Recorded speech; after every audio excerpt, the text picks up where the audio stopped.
everyone. Welcome. Thank you so much for being here today for our event, Bring Your Energy to Movement with CSU Extension. My name is Rachel Bloom. I'm with the CSU Alumni Association, and we're super glad to have you here. We hope that this fun and educational webinar is enjoyable for your lunch break today, and we're here to build RAM community, and we hope that this can be a resource for you all. I want to thank you for participating, and if you're comfortable, please put in the chat where you're watching from, what year you graduated as well, and be sure to click all panelists and attendees so that everyone can see your message. Wherever you may be tuning in from, we're glad you're here. I'd like to also introduce my colleague, Dakota, who will be helping monitor the chat. Thanks so much, Dakota. And she'll be putting some different resources as I'm chatting with you right now. And then we'll also be including the survey link at the end of our presentation today. I also want to thank our attendees who are CSU Alumni Association members. We really thank you for your membership. It makes events like this possible. To learn more about membership and to explore all that the Alumni Association has to offer, please download our mobile app. You can take a picture of the screen with this QR code, and it'll open it up for you to be able to download that. And we also send out some really cool notifications about upcoming events in your area if you're interested in the app. As a reminder, since this is a webinar, you are automatically muted with your camera off, so please utilize the Q&A or the comments section for any questions or comments throughout. We definitely want to hear from you, and we will have some time at the end to answer some questions. We'll also be putting into the chat a helpful article with my contact information as well. If you're having any trouble with technology, please reach out. I'd be happy to help you. Additionally, the CSU Alumni Association has many virtual and in-person events coming up, so we'll also be providing a link to our website. We hope to see you back on campus in 1 month for Homecoming and Family Weekend as well. Last couple of things, we will be sending out a recording of this webinar and some additional resources, so be on the lookout for that next week or by the end of this week. And later on in the event, we'll include a survey, and we really do value your feedback. So if you could take a minute to fill that out, we appreciate it. So now I'm very excited to introduce you to our guest speaker today, who is Nicole Clark.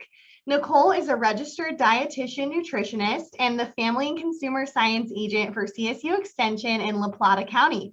Nicole, thank you so much for being here today. Welcome. Thank you very much. It's my pleasure to be here. So quick trivia, who knows where La Plata County is? Don't worry, I fail at geography too. So in case you're curious, La Plata County is located down in the southwest corner.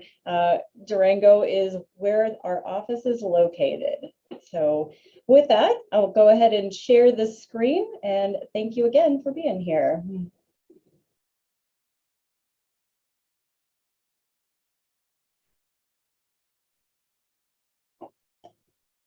So it's a slight change of words, but this is give your energy to movement.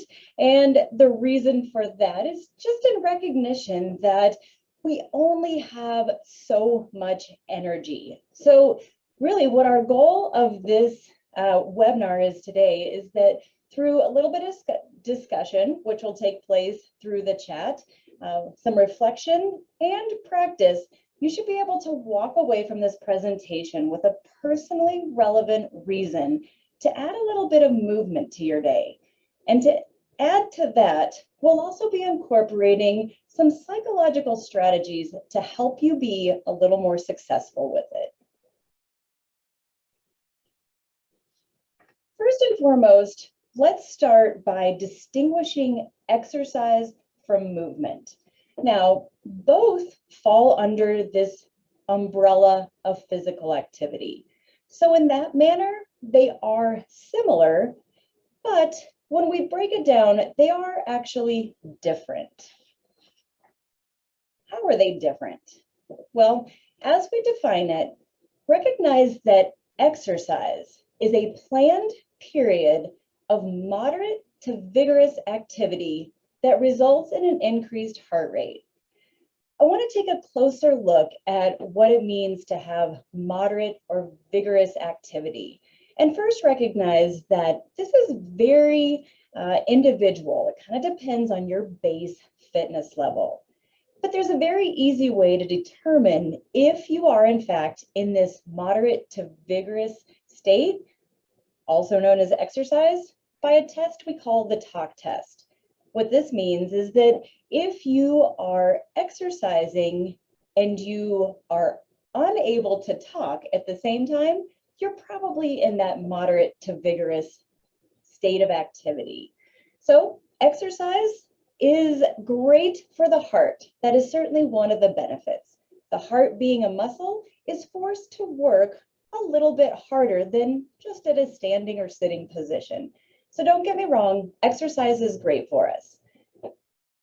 I'm going to throw this at you to see if we can get some examples of what you envision as an activity that results in exercise. So again, here's your opportunity to use the chat box.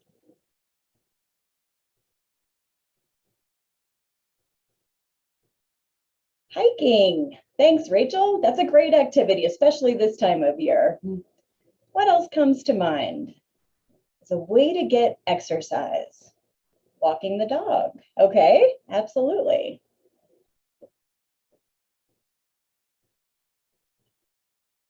Sometimes we think of exercise when we are running or jogging. Swimming may be another example.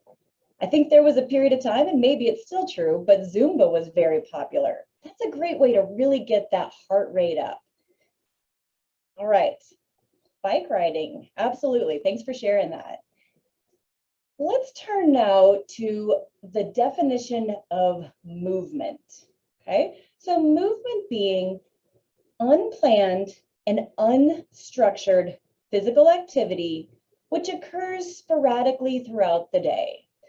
So just out of curiosity, in the same fashion in the chat box, throw out some ideas of how you might get movement in.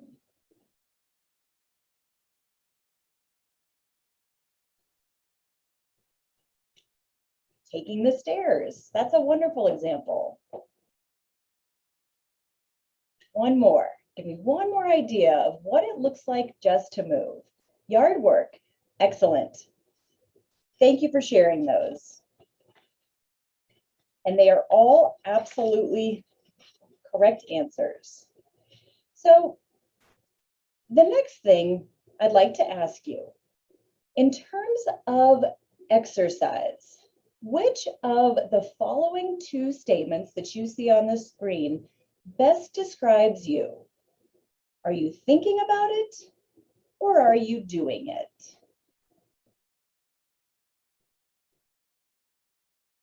You're welcome to put this in the chat or not. I will leave that up to you. But what I do want you to recognize is there's a psychological implication here, because regardless of how you just answered this, you're in what is called a stage of change. Now, this is a theory of motivation. And clearly, when it comes to our lifestyle habits, motivation is pretty important. Which leads us to a first reason why you might consider giving your energy to movement. The reality is that it doesn't matter if you're exercising or not right now. What matters is that you are curious about physical activity.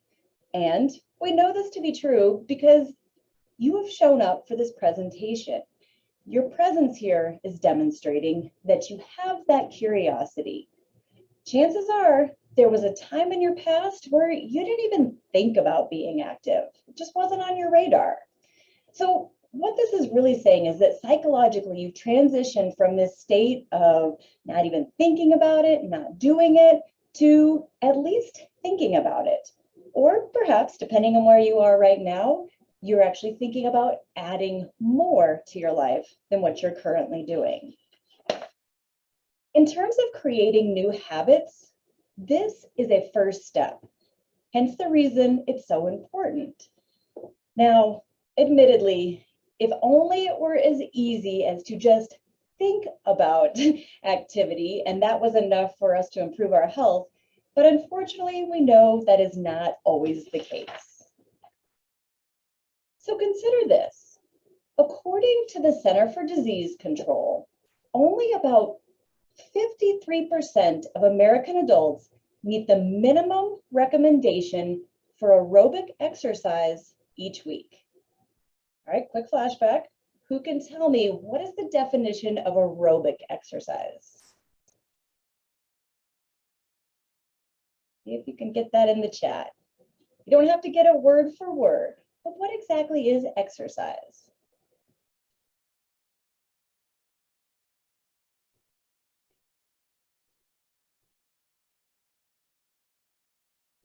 You may be typing right now, and hopefully you're thinking that it's that moderate to vigorous physical activity. Yeah, and it's planned. Thanks, Amy. So that's exercise. Now, here's another opportunity to test your knowledge. When we talk about minimum recommendation for exercise, does anybody have any idea how many minutes of moderate intensity exercise are recommended every week? And please feel free to use the chat. Okay, so we've got 30 minutes. I don't know if that's a day or a week. So 90 minutes, great. Thanks for taking a stab at it. The minimum recommendation of moderate intensity exercise a week is 150 minutes. Now, how you break that up is entirely up to you. It can be 10 minutes here, it can be 30 minutes. It really doesn't matter. But what is recommended is that 150 minutes.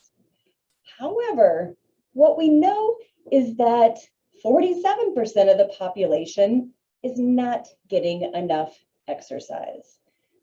So my next question for you is, why is that? Why do most people not get enough exercise?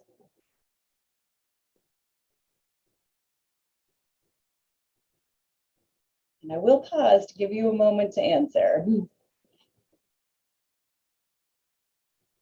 Don't make it a priority. Legitimate, yeah, it's just there's too many other things to do in life. Absolutely. What else comes to mind? Desk jobs, okay, yeah. How do we have time for exercise when we're always at work? Or driving everywhere. Yeah, I see kind of a theme here that there's a lot of issues with time, which is certainly legitimate. And let's face it, even for those people who do regularly exercise, every one of us battles the big but. And I do want to emphasize that that is but with one T. But what that means is that we all have excuses. We have reasons that we should exercise, but don't. It's too hot. It's too cold. It's too windy. Maybe you don't like going to a gym. It's an uncomfortable place to be. Maybe you just flat out don't like to sweat, or you're tired because you've worked all day. You don't like to be uncomfortable, or as many of you have already pointed out, just too busy. The reality is any one of these excuses is rooted in a certain amount of truth. But ultimately, this big but becomes a barrier to exercise. So I'd like to circle back to what we've learned about exercise and movement. And let's break down some of these facts about exercise. First, recognize that exercise is planned. So that fact that it's planned automatically becomes a barrier, because remember, time is a big but. The other thing to recognize about exercise is it may or may not occur daily. Now, don't get me wrong, exercise does have health benefits beyond the actual time spent doing it. But it's not forever. So unless you're extremely consistent with your exercise, and as in you exercise at least every 48 hours, at some point that benefit wanes. The other thing that we want to recognize is there's a pretty poor success rate with exercise. Most people, or many people, aren't doing it anyways. So rather than focusing on what we should do, but aren't, maybe we look at what we can or will do. Now, don't get me wrong. I don't want to suggest that you should give up exercise and just do movement, because exercise is really good for the heart. But what we do know, what the evidence shows, is that even if you exercise 30 minutes a day, but then sit for the remaining 23 and a half hours, you really don't gain that much in terms of health benefits. Where we can really maximize our benefits is to not only exercise, but to also add movement throughout the day. Which brings us to the movement facts. Consider this, that it's going to occur daily. I mean, unless you literally laid in bed all day, you're gonna have to move. The other thing is that movement is unstructured. You really don't have to be prepared at any one time, because you don't need to have certain gear to move. You don't have to have certain equipment. Another thing to consider is that your environment doesn't really matter. You can still move. Last but not least, when it comes to movement, think about the fact that it's unplanned. Okay, it's spontaneous. I could decide at any moment that I was going to do a couple of squats or calf raises or arm circles, or I could simply decide to move around the block.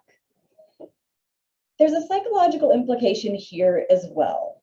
When we make things easy to do, or in other words, when we remove that big butt barrier, we're a lot more likely to succeed.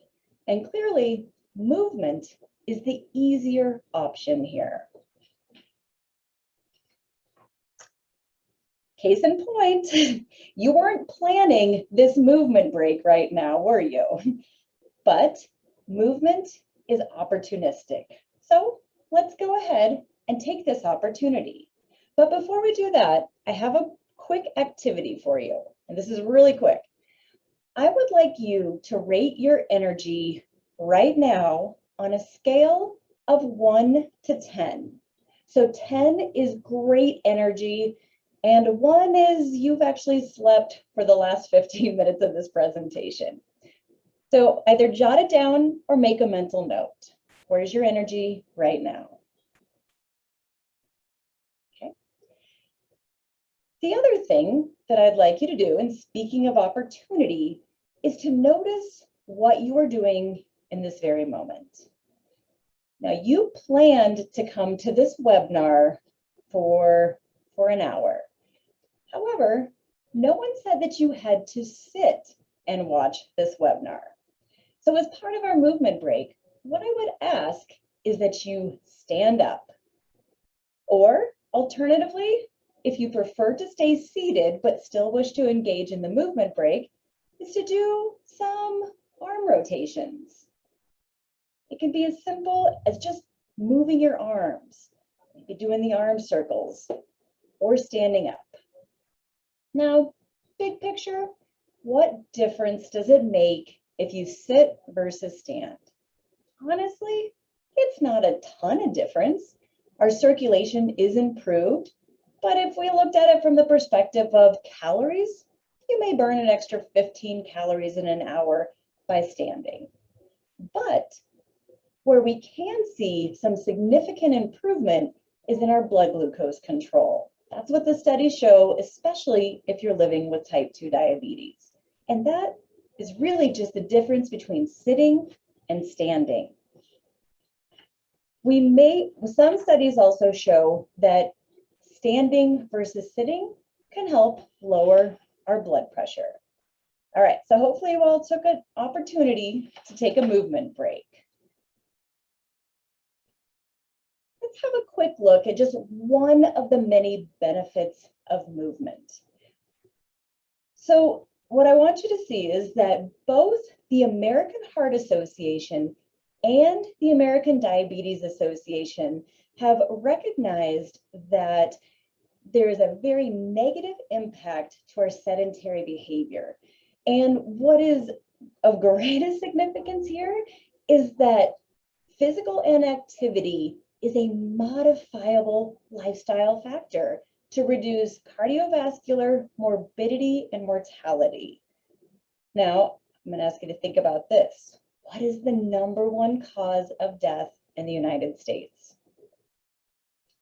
If you guessed heart disease, you're right. And then to add on to that, and just kind of in that connection with the American Diabetes Association, recognize that 10% of adults are living with diabetes. So this modifiable thing that we can do is really something we ought to take advantage of. Now, of course, there are other benefits to movement that perhaps provide a little bit more of an immediate reward. And let's be honest, as humans, we like immediate reward. There was a study from the University of Georgia, and admittedly it was a small study, but what they found is that participants who engaged in low intensity physical activity, which would be the equivalent of movement, reported that they had a 65% improvement in their overall energy levels. Now, I don't know about you, but if somebody were to offer you more energy and it didn't have to come in the form of a pill or an energy drink, why wouldn't you take that? So just something to think about. And admittedly, lifestyle changes, they're not easy. So it can require that we learn to be a little bit more strategic. This next slide presents a question for reflection for you. And I will ask, especially if you have a piece of paper and a pen around, or you can just kind of roll these thoughts around in your head, but ideally you'll write it down. I'd like you to think about how might the quality of your life be better or different if you began moving strategically during the day. This can be short answer, it can be single word answer, it can be long answer. I'm going to pause for just a moment because there's no right or wrong answers to let you reflect on this. And I certainly welcome for you to put it in the chat if you're willing to share.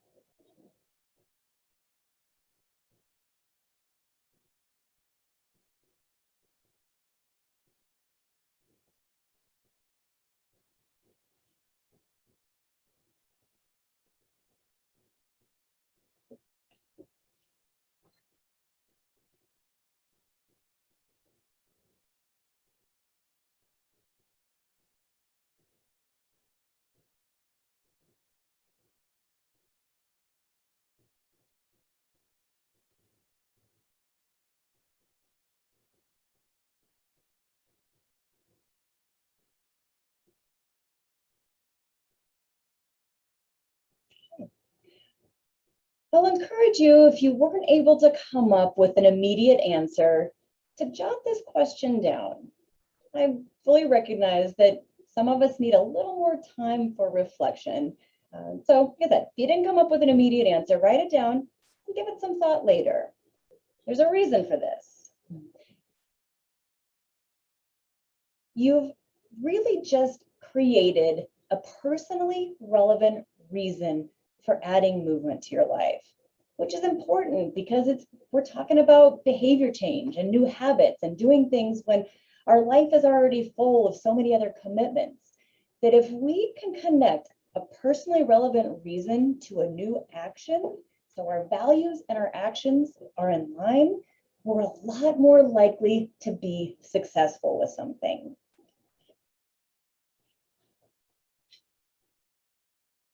Aha, this is an opportunity for another movement break. I would like to put it back to you all to come up with a suggestion. Remember, it's opportunistic. What can you think of in this very moment that would allow you to get some movement?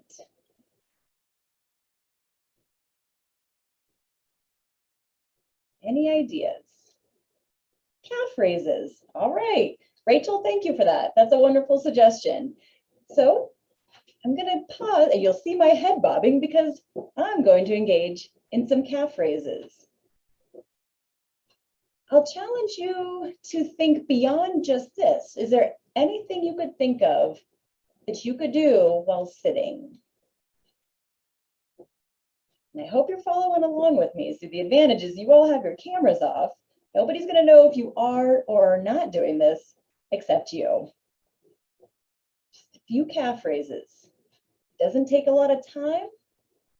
You could do it in high heels if you had to.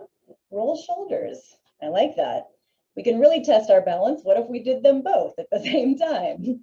Of course, stay within your limits. Whatever you can do. Wonderful. Did everybody get in maybe 10 calf raises? A couple shoulder rolls. It feels good, doesn't it? All right. So to be strategic, let's acknowledge another big but, that being our environment. I want you to think for just a second about where you spend most of your day. For most people, that answer is typically work and home. That's where a majority of our time is spent.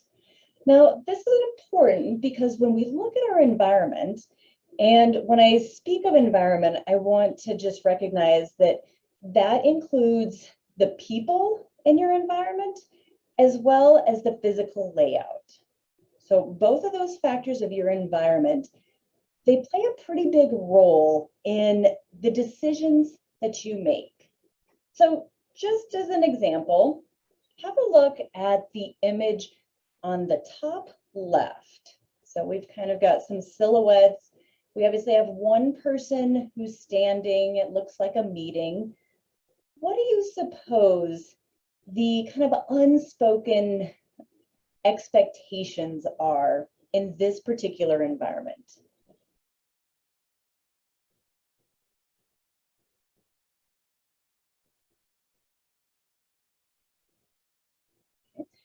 Well, you may notice that we have kind of the person who's in a position of power. Yeah, that person is standing, but everybody else is sitting. Okay, maybe this is the established norm. Maybe it's what we're used to doing, but sometimes it doesn't hurt to question what we have to do. And I would ask you just to consider, are there meetings that you could go to where you would feel comfortable standing perhaps maybe back a little bit so you're not blocking somebody? Maybe, maybe not. It's very dependent on the situation. But what I'm going to continue to push you to think about is the fact that even if you had to remain seated, because that was the unspoken word and it was an expectation, does that mean that you can't move? Now, if you said no, I'm really going to challenge you to think about how could you still get some movement in even when you must stay seated or feel that you must stay seated. Any ideas?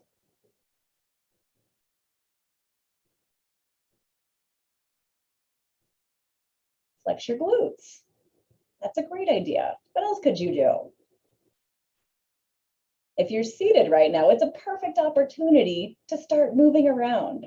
What exactly can you do? I want you to focus on the fact that movement is opportunistic. How many of you could just lift one leg? It could be subtle. You lift one leg, maybe even lift two, just barely off the ground.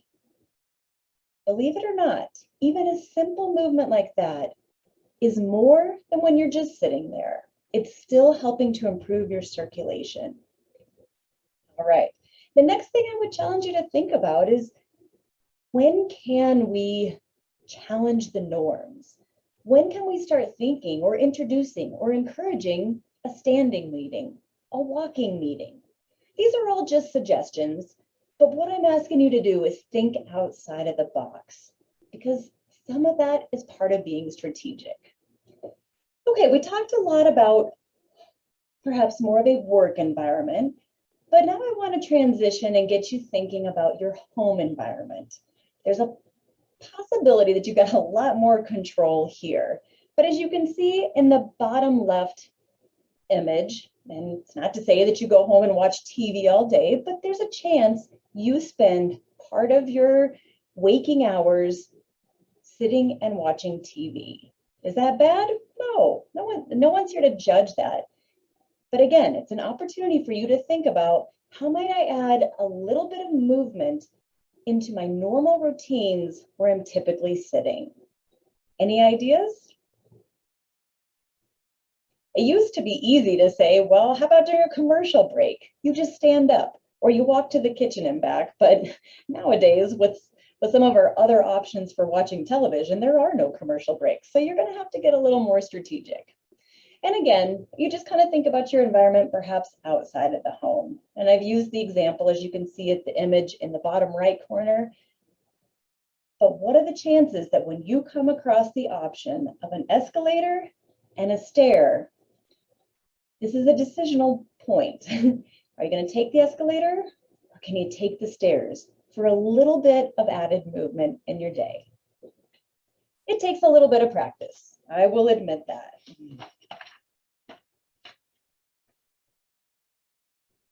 This does lead us to a fourth reason why you should give your energy to movement. In recognition that our environment, no matter where we are, it doesn't have to restrict our movement. Now, exercise, on the other hand, may be restricted by our environment, but movement is almost always an option. I said almost, but the reality is I can't think of many spaces outside of being in a straitjacket where you really couldn't move at all.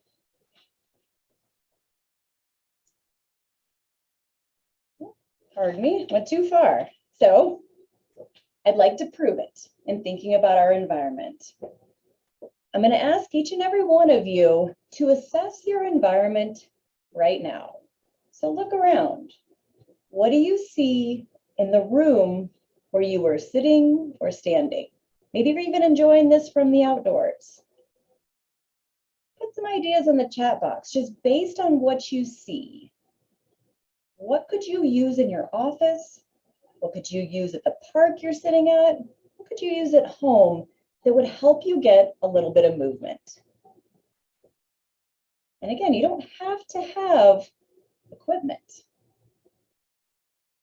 Maybe it's the fact that you are on a flat location and it allows you to do a couple of lunges. I'm curious to see what ideas you have.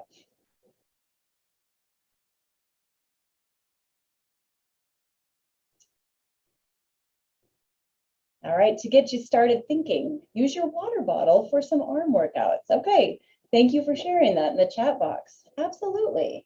If you have a water bottle, could this not be a little bit of movement? Absolutely. How many of you see a chair near you? Could you strategically go over and start to sit down in that chair, but not quite, and then do it again? Because this is a movement break, I hope that you are taking this opportunity. We're being given permission, which you don't always get, to move. Sometimes we have to give ourselves permission. All right.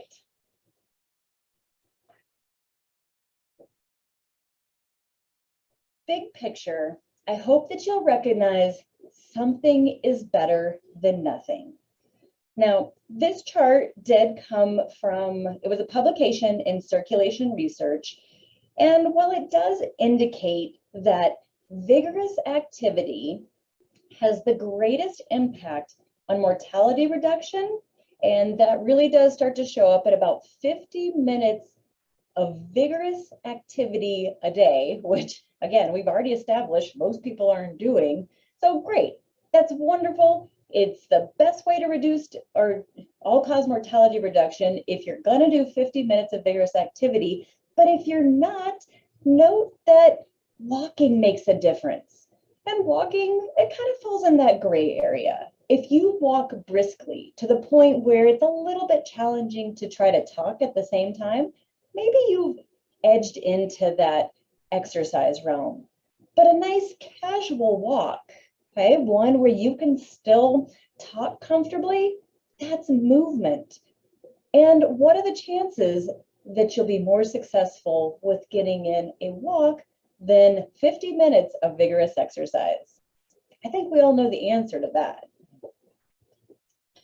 The point being is that movement truly is the path of least resistance while simultaneously providing some of the greatest health benefits. Because ultimately it's about what you're willing to do.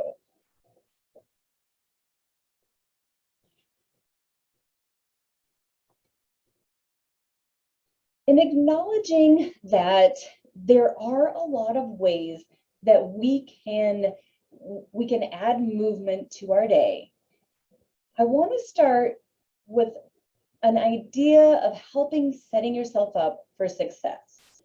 So remember that movement can be unplanned and spontaneous, but it's not automatic, okay? Especially if it's not habitual for you. So part of the ways in which we can improve our chances for success are to set up some cues in our life, little cues to remind us to move. Because if we're not doing it right now, we'll tend to fall through with what we do day after day after day. Here's a couple of suggestions, and they may seem very simple, but that's exactly the point. Write it down in your calendar. Now, for some of you who like to do it the old-fashioned way, myself included, I still have a day timer that's paper and pencil. And if I don't periodically write in at 10 o'clock, take a 10-minute walk, guess what? 10 o'clock in the morning comes and goes and I forget all about it. So having those visual clues can help you set you up for success. Maybe you're the kind of person that really prefers the Post-it notes. It's another way that I keep track of everything in my life, little Post-its everywhere. So remind yourself, when do you need to make a movement break? I also recognize that many of us are attached to our cell phones, and we could come up with a whole argument as to maybe why that's not the best thing for us, but if we use it in the right fashion, consider how a simple timer set for every 90 minutes or so could be a great way to remind yourself, I haven't moved for 90 minutes. Remember, this was part of the recommendation from the American Heart Association and the American Diabetes Association. Break up prolonged periods of sitting. Every 90 minutes is doable. Another way that you might find to help set yourself up for success is to put a pair of shoes in your office, maybe in your car. Now, again, I realize this sounds a bit contradictory to our definition of movement, that it doesn't require gear, but if having gear would encourage you to move more, then there's absolutely nothing wrong with that. You can walk in heels, but you might be more inclined to do it if you had some comfortable walking shoes. I'd like to throw this out to the group again and ask, what other ideas do you have that you think would help set you up for success? How do you remember to do other things in your life?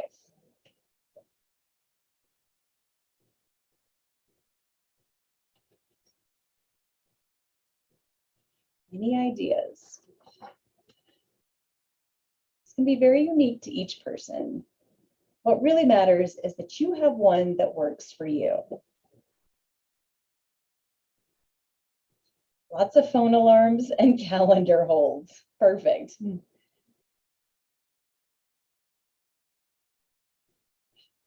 All right.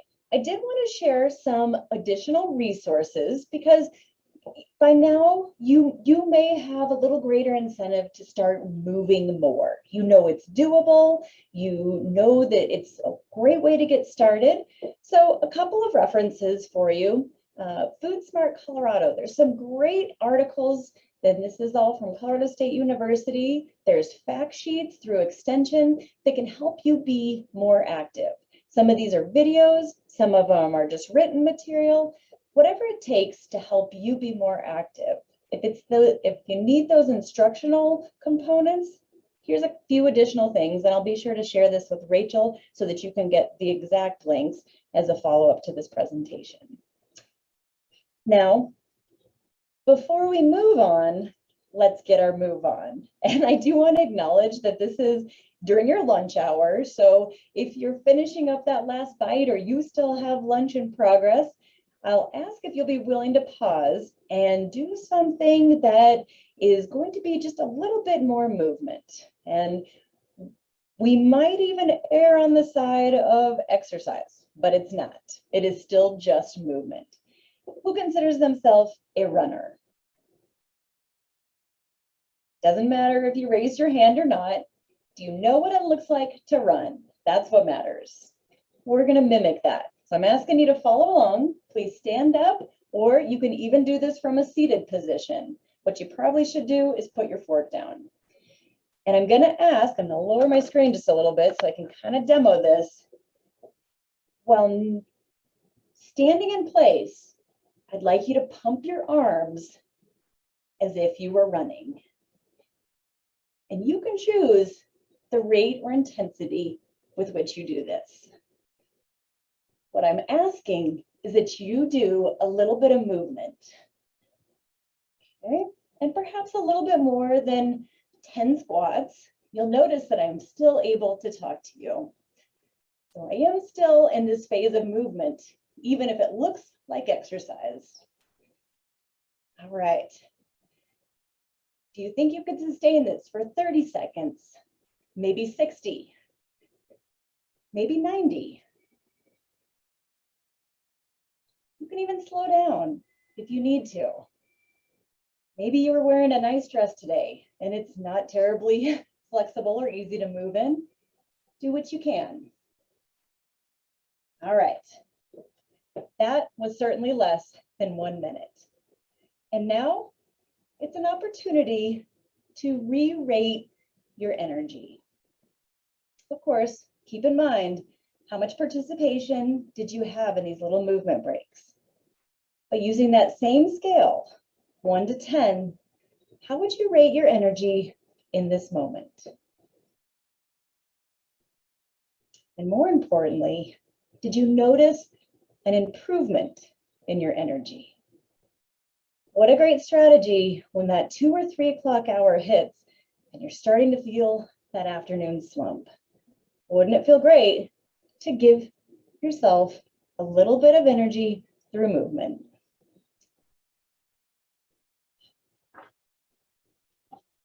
Right. Anyone willing to share their experience in the chat?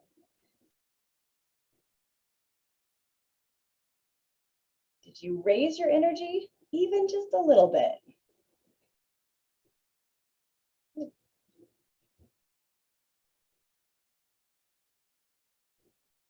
Thank you. I appreciate you taking the time to be here today. I appreciate if you engaged in a few of those movement breaks, because we did have 4 opportunities to get some movement in just about 45 minutes. Hopefully, you'll notice a difference and see just how easy it is. Thank you very much, and I'll now open this up to see what questions or comments you may have. Awesome. Thank you so much, Nicole. I made my standing desk work during that and was walking right along with you. So I appreciate the encouragement. And yes, we'd love to open it up if anyone has some specific questions that Nicole can answer for you. We are happy to do those. I know we had at one point in our team something we called a walkie-talkie as like a quick little break, but maybe you need to chat about things. We called it a walkie-talkie around the building. It's a very creative name, walkie-talkie. I think someone else maybe came up with that, so I can't take full credit, but. Yeah, But it worked though. Everybody gets an opportunity to still feel productive in their work while simultaneously being productive in their health. Absolutely. Absolutely. We'll leave it open for a couple more minutes in case anyone has something they'd like to ask Nicole. Thanks so much, Christy, for joining us. We do have our post-event survey we'll put in the chat now too, in case you're interested in giving us some feedback about this presentation. We always welcome that. And like Nicole said, we'll share out those resources that she had and her PowerPoints and the recordings. So this is definitely a great thing to reference if you have some questions. She's got lots of great resources on there as well.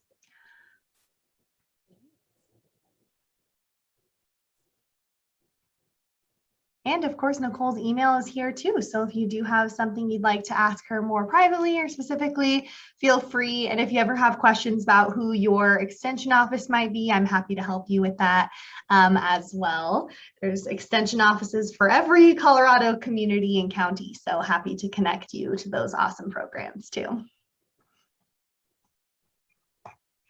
All right, well, it sounds like everyone's just moving around, listening to this on their lunch break. They probably went on a walk now. So thanks for all the inspiration, Nicole. Did you have any final parting words for us today? No, other than don't forget to keep moving this afternoon. It's at the top of your mind right now. So it's a great way to jump into the rest of your day, and hopefully it will follow through in the days to come. Awesome. Thank you. Thank you so much, Nicole, and thanks everyone for tuning in today. We hope you're doing well and stay safe, stay stalwart, and go Rams. Take care, everybody.